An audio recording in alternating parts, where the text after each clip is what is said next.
banyak millennials itu juga yang ekspektasinya sebetulnya instan.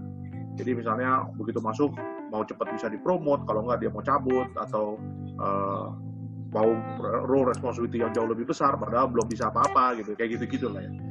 Jadi dan saya sih belum pernah ketemu sama yang millennials yang mungkin sudah bilang, oh ini udah jadi zona nyaman saya atau zona aman, itu jarang sih. Mungkin kalau dia sudah mulai berkeluarga dan lain-lain, mungkin di saat itu mulai terlihat keinginan untuk ada zona aman dan zona nyamannya. Mungkin saya ngelihatnya seperti itu. Tapi dari konteks itu sendiri, kalau saya ngelihat gini, jadi prinsipnya saya simple. Kamu kalau hidup itu kan cuma sekali ya. Jadi pada saat kamu sekolah, milih sekolah, terus lulus, entah kamu mau kerja atau kamu mau usaha sendiri dan lain-lain. Kadang-kadang kalau saya tanya balik itu, kenapa dulu kamu ngambil itu, kamu juga nggak tahu. Berbagai macam alasan ya, bisa saja mungkin orang tuanya, atau pada saat itu yang memang dapatnya itu, atau gimana, ikut temen dan lain-lain. Tapi satu yang saya bisa bilang, ya kalau memang udah terjadi, udah jangan ributin apa yang terjadi sebelumnya atau nyeselin apa yang terjadi sebelumnya. Tapi look forward, gitu kan, lihat ke depan. Jadi apapun yang kamu ada, modalnya ya itu udah jadi modal awal, dan kamu pasti bisa bangun itu jika kamu melakukannya dengan sungguh-sungguh dan dengan baik, dengan fokus ya. Jadi give your 150%, give your 200%, not 100%. Itu satu. Yang kedua, kalau misalnya saya bilang, kalau orang udah masuk terus ternyata dia merasa, wah ini kayaknya kok salah, kayaknya ini bukan gue banget gitu kan, merasa kayaknya kok beda atau gimana gitu ya, kayaknya nggak sesuai dengan apa yang dia mau dan lain-lain. Yang pertama, jangan cepat langsung ngambil kesimpulan. Itu yang pertama sih. Coba dulu, karena kadang-kadang setelah dijalanin bisa lebih berbeda rasanya. Atau yang kedua juga, yang suka saya kasih tips atau saran itu adalah yang paling simpel, kamu ngelihat, misalnya kamu lagi di interview gitu ya, kamu ngelihat aja gitu orang yang menginterview kamu atau hiring manager kamu. Terus kamu kan bisa nebak ya, kira-kira misalnya kamu baru lulus kuliah 22 gitu ya, misalnya orang itu umur 35 gitu misalnya. Terus kamu kan bisa kira-kira nih, 13 tahun lagi kalau misalnya seandainya kamu duduk di posisi dia, kamu akan seneng atau enggak? Itu kan paling gampang ya. Kalau seandainya kamu bilang, oh kayaknya saya bakal seneng sih 13 tahun lagi saya duduk di sana, ya kamu coba aja lanjutin. Terus kamu coba belajar, tahu belajar dari orang itu, kamu kurangnya di mana untuk bisa sampai ke sana. Tapi kalau misalnya ternyata kamu lebih jago gitu kan, atau misalnya kesempatan buat kamu lebih baik gitu. 3 tahun kemudian atau 5 tahun kemudian kamu baru ber-25 atau 28, kamu udah nyampe di saat posisi dia. Ya kamu cari role model baru.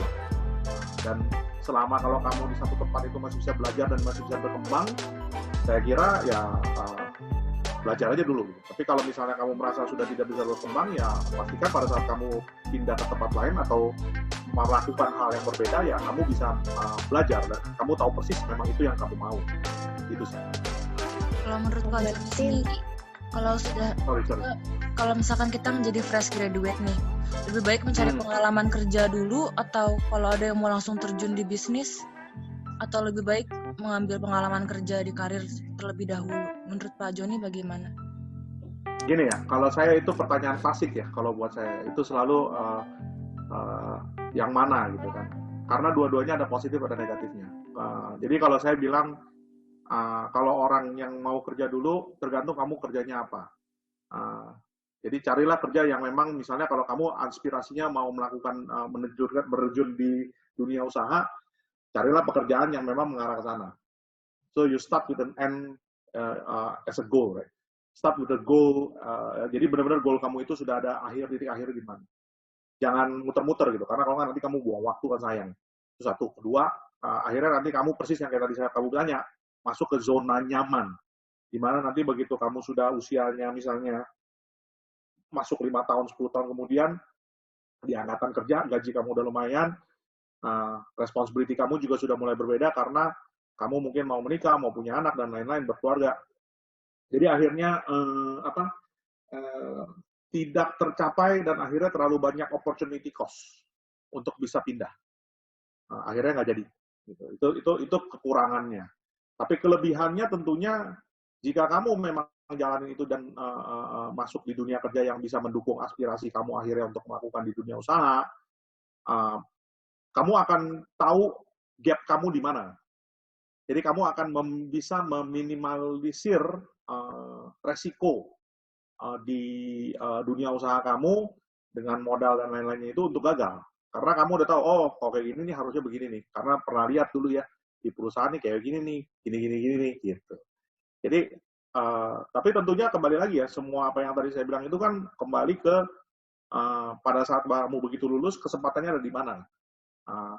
Saya mau bilang, oh saya mau usaha dulu, produk kamu udah ada, konsepnya ada, udah ada investor, kamu udah tahu marketnya mau gimana, bisnis plan-nya udah clear belum, udah punya partner belum untuk ngejalanin dan lain-lain. Itu kan all that question you have to answer.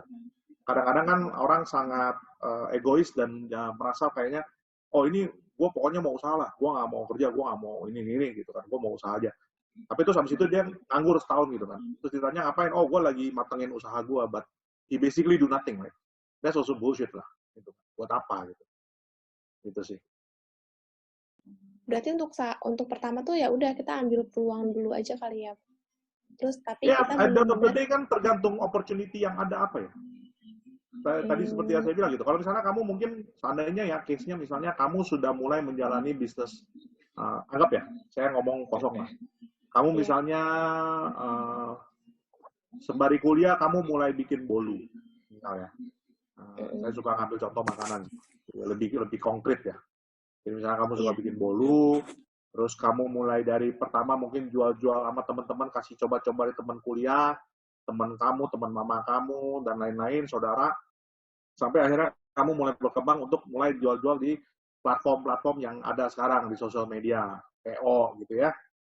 Lama-lama kamu mulai keteteran, kamu merasa kok orang malah kasih inputan kamu, bisa nggak bolunya pakai rasa ini, bisa nggak delivery-nya sampai ke sini, ke situ, dan lain-lain. Nah, akhirnya kamu mulai kerjasama misalnya sama platform-platform yang ada, ojol gitu ya, untuk ngirim. Lama-lama kamu mulai nggak tahan nih, karena dagangnya mulai gede, akhirnya kamu mulai hire orang. Misalnya, untuk bantuin kamu bikin. Lama-lama makin gede lagi, misalnya sampai kamu perlu satu garasi misalnya untuk jadi di pabrik bikin pabrik kecil-kecilan misalnya, di garasi rumah mama kamu misalnya. Tapi kamu masuk kuliah. Terus di satu titik begitu kamu lulus kuliah, kamu ngeliat kan, wah gimana nih? Mau ngelanjutin ini atau mau kerja nih misalnya diterima misalnya jadi manajemen trainee di mana lah gitu lah atau apa. Ya itu tergantung kamu kan. Kamu bisa lihat misalnya, oh ini gimana? Kalau misalnya bisnis ini sudah terlalu besar untuk dilepas, ya mungkin kamu bisa tekunin bisnis itu dulu, karena kamu udah tahu seluk-beluknya, kamu bisa mengembangkan, coba untuk dibangun gitu, dan dilihat itu gimana bisa di scale up. Tapi kalau misalnya seandainya kamu merasa, I think I need more skill set, right? Karena saya ngerasa, ini sekarang bisnisnya segini-segini aja nih. Misalnya generating value, revenue, setiap bulan, ya 5 juta aja nih. Mau bikin 10 juta bingung caranya gimana ya. Mau bikin 100 juta gimana ya. Mau bikin 1 bulan 1 miliar bagaimana caranya. Nggak tahu. Then you can put it there. Mungkin cari partner yang bisa ngeran atau hire orang. Terus kamu ya kerja dulu. Cari ilmu lah. Kalau untuk beli mobil gue.co.id ini sekarang lagi ada partnership dengan OLX ya Pak Joni?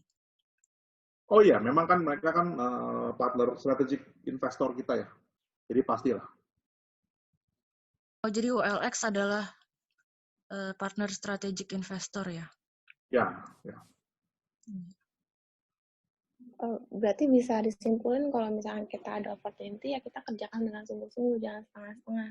Tapi harus realistis juga gitu ya Pak. Oh iya dong. Jadi itu sih kalau saya bilang dari segala hal ya. Apapun yang kamu lakukan, professionally, personally, in anything that you do, don't do halfway, right? Termasuk kamu sekolah, kamu kerja, kamu usaha, kamu sama partner kamu sama orang tua kamu, semua sama lah. Kamu sama Tuhan juga sama kan, nggak bisa setengah-setengah. Iya, benar-benar. Iya. Kalau Pak Joni sendiri nih, apa sih hal terberat yang pernah Pak Joni lalui gitu? Yang benar-benar kayaknya down banget gitu. Dan gimana caranya biar kayak kita nggak boleh down, kita harus semangat, jangan tengah-tengah kan. Tapi kalau misalkan di tengah-tengah kan kita suka kayak kok gini sih, kayaknya gue harus nyerah deh. Tapi sebenarnya kita nggak boleh gitu kan. Nah itu gimana caranya itu kan? Jadi saya kira maksudnya gini ya, mungkin setiap orang itu pasti akan mengalami hal yang sulit di stages yang berbeda. Gitu. Jadi kalau kamu bilang hal terberat apa ya? Kalau dulu waktu sekolah ya mau ujian, ya kan, stres gitu kan. Saya juga udah lupa tuh ujian apalah. Tapi ya, pokoknya pasti stres lah, mau ujian ini kan. Apalagi kalau gurunya killer gitu kan, segala macam itu pasti. Jadi at the different stage of your life pasti you face different thing gitu. Jadi kayak misalnya waktu saya kerja pertama jadi R&D engineer juga kan pertama begitu kerja juga stresnya apa? Stresnya ya saya waktu itu baru kerja 5 bulan langsung dikirim ke Amerika. Jadi waktu itu saya orang termuda yang dikirim ke sana, jadi assignee di New York. Jadi ya terus stres dong. Kenapa? Karena di sana paling muda. Orang-orang misalnya kan waktu begitu mulai kerja kan probation-nya itu 6 bulan. Yeah. Saya probation dibikin 4 bulan. Langsung lulus, bulan kelima berangkat. Jadi at the same time you are happy, but at the same time you are stressed, right? Karena kan tanggung jawabnya tinggi. Nah, terus jadi salah satu-satunya misalnya orang yang paling muda, terus mewakili departemen itu untuk melakukan research yang akan dibawa pulang untuk teknologi transfer. The burden is very heavy gitu kan. Begitu di sana juga ketemu sama orang yang mungkin pengalaman kerja, saya 25 bulan aja nggak ada gitu kan, baru 5 bulan, sampai di sana ketemu sama orang yang udah pengalaman kerja mungkin 20 tahun, 25 tahun. So you work with the great minds in the technology back then lah, in the semiconductor. Stres nggak? Stres. Kenapa? Karena kan pressure dong, dari lokal, dari waktu itu dari Singapura, minta ini, minta itu, ya kita harus bisa deliver dan lain-lain. Itu pasti stres juga. Iya, terus masih baru. Benar. Ya kan, masih nggak ngerti apa-apa, tapi harus bisa deliver. Jadi at different stages beda lah. Terus misalnya waktu itu apa, mau ngambil MBA, terus saya waktu itu ngambil GMAT. GMAT saya jelek waktu ngambil pertama. Padahal sudah di conditional offer. Artinya conditional offer itu artinya diterima ambil MBA jika GMAT-nya melalui tembus angka sekian gitu. Waktu itu saya lupa sih berapa. Tapi waktu itu pokoknya saya nggak tembus, beda dikit banget.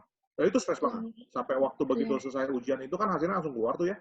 Itu sampai saya duduk begitu keluar dari shopping mall-nya itu, di pertokoannya itu, saya duduk di tangga. Sampai bengong ada mungkin setengah jam sampai 1 jam tuh kayak nggak habis pikir kenapa saya bisa miss dan gagal. Itu. Iya. Terus gimana cara ngebangkitinnya? Sama sih, sebenarnya sama sih. Jadi sebentar ya, saya mungkin share it. Waktu kerja juga sama gitu. Waktu di OVO juga begitu baru masuk, konsep doang kan. Mau bikin begini, bikin begitu, mikir banyak, udah pikir, udah oke. Begitu share sama shareholders, presentasi, kena hantam kiri kanan atas bawah kan. Babak belur. Sampai keluar dari ruangan berasa kayaknya kok kita bego banget gitu ya. Kok nggak kepikir begini, kok nggak kepikir begitu kan. Padahal kita pikir kita udah benar-benar holistik banget ngelihatnya dan lain-lain gitu kan. Terus kayak berasa waktu itu meeting sampai 8 jam. Jadi begitu pulang itu keluar jam 11 malam dan kita waktu itu meeting memang di sekolahan ya. Berasa kayak murid paling bego gitu diserap sampai jam 11 malam. So it's true. I mean it sounds like a joke but it's true gitu. Terus sekarang juga sama tantangannya kan, kayak sekarang lagi COVID begini ya, COVID-19, Corona dan lain-lain. I think sebagai leader juga di satu company juga business is really badly hit. Right? Jadi bagaimana nih kita bisa mikirin karyawan kita, bisnis, bagaimana kita bisa mengutilize dan lain-lain, itu semua benar-benar nggak gampang sih. Jadi masing-masing itu pasti tantangannya ada. Tapi kalau saya kira secara prinsip kalau ditanya bagaimana kamu bisa mengatasinya, sama sih, secara prinsip sama. Satu, tadi yang saya bilang, jadi goal kamu harus clear. Dari hidup kamu sendiri, kamu harus punya visi, kamu harus punya goal, kamu harus punya tujuan. Kamu mau kemana sih? Kamu maunya apa sih? So what do you believe in? Gitu kan. Jadi kalau memang kamu tahu apa yang kamu mau dan tujuannya kemana dan kamu tahu emang ini jalannya, kamu pasti akan jalan tanpa memikirkan gigi mundur. Jadi kamu tidak akan pernah memikirkan, oh kalau gue ngambil opsi ini, gue mesti punya safety net ya. Ada opsi ini dan opsi ini seandainya opsi ini tidak berhasil. Sometimes that's a good thing. Tapi sometimes that could be a bad thing. Kenapa? Karena itu membuat kamu menjadi pecah fokus. Artinya begitu kamu masuk, kamu jalanin, kamu bilang, it doesn't work out ya. Atau, gue gagal ya. Ya udah dah, gue balik lagi aja ke tempat yang dulu gitu. Dan itu membuat orang jadi ragu kadang-kadang. Di saat dia lagi benar-benar di pojokan atau lagi down atau dia lagi berasa kesel, bete dan lain-lain, itu pasti dia bisa berasa ragu akan hal itu. Gitu sih. Jadi kalau saya prinsipnya ya kalau udah terjun masuk, udah ngambil keputusan, udah nggak ada gigi mundur, cuma ada gigi maju, nggak ada gigi 1, 2, 3, 4, langsung gigi 6 dan tombolnya cuma 1. Ya. Jadi intinya optimis aja kan, yang penting kita ngejar tujuan kita. Ya, jadi ya kamu harus kuat mental. Jadi apapun itu ya kamu tahu, kamu gagal ya nggak apa-apa. Belajar lagi, belajar tahu gagalnya di mana dan coba untuk bangun dan berjuang lagi lah. Iya, benar Pak. Kalau bisa disimpulkan. Untuk ya. Maaf Pak, untuk meetingnya kita buat meeting baru lagi ya, soalnya ini tinggal 10 menit lagi. Apa kita buat yang baru aja? Soalnya saya masih mau dengar pengalaman-pengalaman yang mau Bapak sharing. Boleh aja. Jadi gimana nih? Kamu kirimin Zoom link lagi? Iya, bisa-bisa. Nanti kita kirimin Zoom link yang baru ya, Pak. Boleh. Oke. Boleh.